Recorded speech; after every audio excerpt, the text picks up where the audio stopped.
What's up, guys? So today, I decided, I don't know where that accent came from.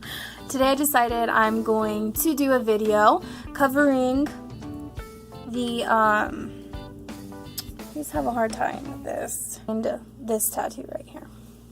Now, I'm not gonna lie, I've gotten lots of crap for it. First thing is first. People are like, what is that? Is that a cookie? Yo, no judgment, but why would I get a cookie on my forearm? Name one reason why I would. Like I said, no offense if anyone has a cookie on themselves, but I ain't the cookie monster. I would never, okay?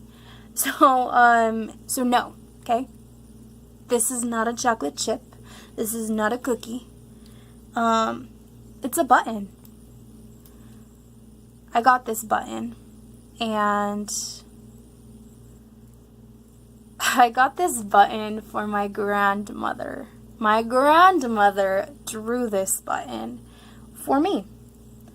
I always called myself crazy, and she always said, don't say that. You are not crazy. But she was definitely always curious as to where my questions came from, and towards the last conversations that I had with her, I have this beautiful book, and if you guys do not know me personally, you won't understand. But I have this beautiful journal in which I carried around for Ethan during birthdays or trips that we've gone on, and a lot of people have wrote in this journal. And I was stupid, and I should have given her the journal a lot earlier on than I had. But I gave her this journal to write in for the last time, seeing as she was sick and she was dying.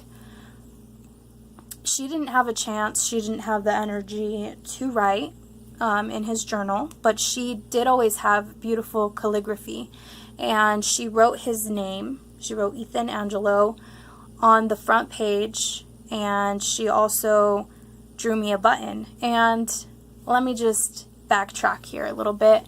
When I asked her to draw a button for me, I had thought about the way my life was going in that moment. And in that moment, my life was kind of messy and hectic. You see, most of the drama that comes to my life has to do with Ethan. It has to do with all the things we don't agree on as parents. And for a long time, everything that was said to me in this department would make me upset, and it would really bother me. It would frustrate me that I would allow someone to make me so upset that I wouldn't want to continue my day on a positive note, that I wouldn't want to continue my day with happiness, with smiles, with energy, with enjoyment of my life, of my day. And it's insane how someone can do that to you, but at this point, that is where I was, and I asked my grandmother to draw me a button because I thought of how we allow ourselves to be pushed. We allow ourselves to be affected. And as much as we don't want to take responsibility for that, the only way someone can take you to a certain extreme or to a certain point is because you allow them to. It has nothing to do with them. It has everything to do with you, You got to become hard. You got to become wise. You got to give a little and take a little, and you got to decide what is worth fighting for. At the end of the day, you have to decide what it is that you think is the ultimate battle to fight. So for me, this button represented not allowing someone to push me because I have control over that, But it also reminded me of my grandmother. It reminded me of her efforts. It reminded me of her strength. See, my grandmother, she was always the kind of woman to where this is what's wrong and this is what's right, and you should know the difference. No matter what, that was like what she embodied. I remember being super young, and my grandma would, my parents would like drop us off, and my grandma would have us like for a weekend or something, and if we got upset during the day, or she got upset with us, whatever it was, you know, maybe we were fighting too much, or I don't know, maybe we ate too much candy or something, and she would come into the room and she would be so upset. She'd be like, you guys should know like right from wrong, and it makes me upset when you guys don't understand that. So she would leave the room, and then like maybe 20 or 15 minutes later, she would still be like her happy little self, and she would just be like dancing around, like playing music. She'd be cooking for us or something.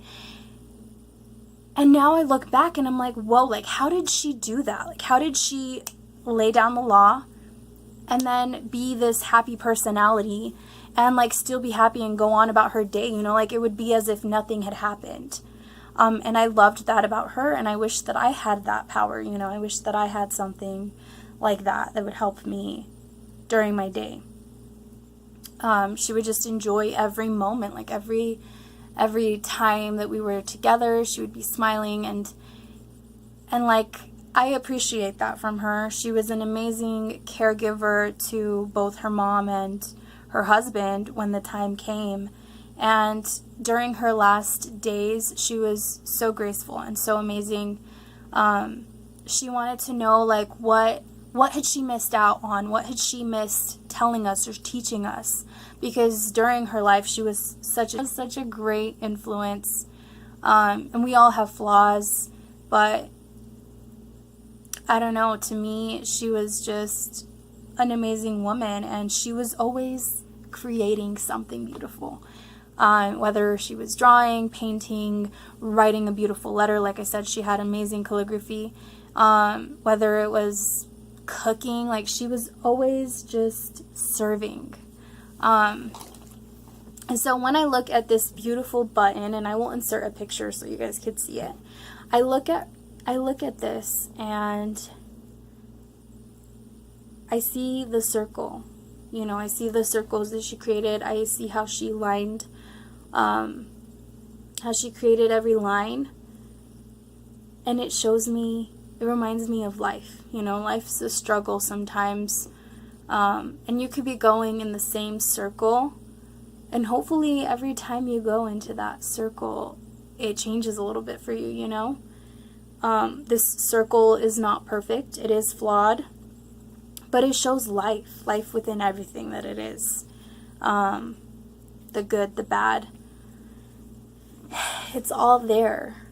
And I look at it, and it just reminds me that life is short and life is beautiful. And one phrase that I will remember that she told me was, whatever it is that you decide to do with your life, and whatever it is that you want to be, I want you to be the best at that. You know, I love her, and whatever it is that you believe in, I believe that I don't feel at a loss without her. I feel empowered by her. I feel like she is out there. She is this beautiful energy. She's become this hummingbird, and she's just going to all the places that she couldn't go to before, and she's just traveling. She's happy, and I love her. I really love her. I really do. But that is my button, and nobody can push you unless you allow yourself to be pushed. So get yourself a button. Oh, I forgot to mention all of the crap that I get for this button. Now, my older sister Natalie, if you guys have seen, we've done 2 different covers, and I can link them down below if you guys are interested in checking them out. I don't know why I always do this, but it's just my bun. It's a bun life. It's a bun life. Yeah. One day, we went to this diner with my sister and my brother and my other sister. And my sisters are probably wondering, what was the first sister that you mentioned? Was it me or was it her? Anyways, it doesn't matter. Y'all are my sisters. And I was getting crap for it. My brother, who hates needles, like, hey, why don't you get like a needle next to that button, you know? And then my other sister was like, and why don't you get some scissors to go along with that button, you know? And I'm over here like, are you guys kidding me? Y'all are funny. Y'all are real funny. But no. If I ever have any additions to my arm, I'll let you know. But I don't think it'll have anything to do with scissors or needles or anything like that. That is my button story, and I hope y'all enjoy it. Oh, I forgot to mention one other thing. Here we go. I had made a promise to my grandmother. See, she was against tattoos, which makes perfect sense. You know, your body is your temple, and you should not be damaging it. But one day she saw a tattoo on my sister's chest. Both my sisters now have tattoos on their chests. I don't remember which sister it was. She looked back at me. I was sitting in the back seat of the car, and she was like, do you have tattoos too? And I was saying, yes, I do. But they're on my back. That should make everybody feel better, shouldn't it? She said, oh, no. Promise me you are not going to get any other tattoos. And I said, okay, I promise. And obviously years passed, and I didn't get any other tattoos, though I want to tell you that I did have other plans and ideas of tattoos that I wanted, but I didn't get them. And just last year, 2017, December, I had really thought a lot about the idea, and I had thought a lot about getting a tattoo to symbolize my grandmother. And at first I had thought of getting like a hummingbird, and I had looked at different ideas, and then I thought about the button, you know, and the year was coming to an end, and I said, you know what, by the end of the year I'm gonna get this tattoo. And my sister and I, we December 31st, you know, we went to eat pho, and then we went to go get the tattoo, and we did it, you know, spontaneously. We got the tattoo. Shortly after that, I had a dream, and it was an interesting dream to me. I know that I was getting afraid of having to drive in the snow, and I was wondering like what it'd be like to drive in the snow, like on black ice and stuff. I was terrified. I was scared.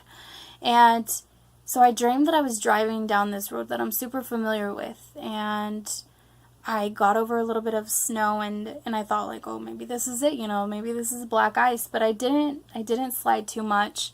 I parked my car, got out, and there was this bridge, and I remember seeing my dad's side that was on this bridge, and there was this huge line that you had to get into to get to the bridge, but there was also this like super small like creek under the bridge, and it was like so tiny that you could like just easily step over it without having to get in line. Well, since I saw my dad's cousin, she handed me, like she gave me her hand, and I just went over. And there was this bench where I saw my grandmother and my grandfather, and they were both sitting there. And my grandma, she looked like I remember her before she was sick. And she sat there, and we were just conversating, and she was asking me like how I was doing, you know, and I was telling her that I was doing good, that I was just missing her a lot. And she said, I know you miss me, but I'm doing good. Like, I'm fine. And I said, okay. And I looked down at my hand because, like, on my arm, and I remembered that I had a tattoo, and I was freaking out. And I went and looked at it, and my tattoo didn't have any color to it. It was just like this indent. If that makes any sense. It was the indentation of what my tattoo was, but it didn't have any color to it. It was kind of as if a scab, like if you like hurt your scab your knee or whatever, and it was like a scab, and I pulled off the scab, and then it was just like this white indent of my tattoo. And I looked at my grandmother, and she looked at me, and when I woke up, I figured that that sign that I was getting was that it didn't matter that I had gotten the tattoo, that it was okay, you know. And I'm kind of like wondering now that like when you die, your tattoos and all the ink that you've done to yourself, wonder if it's just like an imprint, like an indentation all over your skin versus the color of the ink, you know. That would be pretty amazing. That's all I'm saying. All right, my story time's over. I hope you guys enjoyed this, and I'll see you in my next one. I do have other tattoos, if y'all are wondering. They're on my back, and I can tell you about those as well. But for now, I'm going to say deuces, and I hope you guys have a really great day. Don't forget to tip me like a teapot. Tell me what you think, and please let me know a tattoo that you're inspired to get or a tattoo you've already gotten, and share the story below. I really love hearing other people's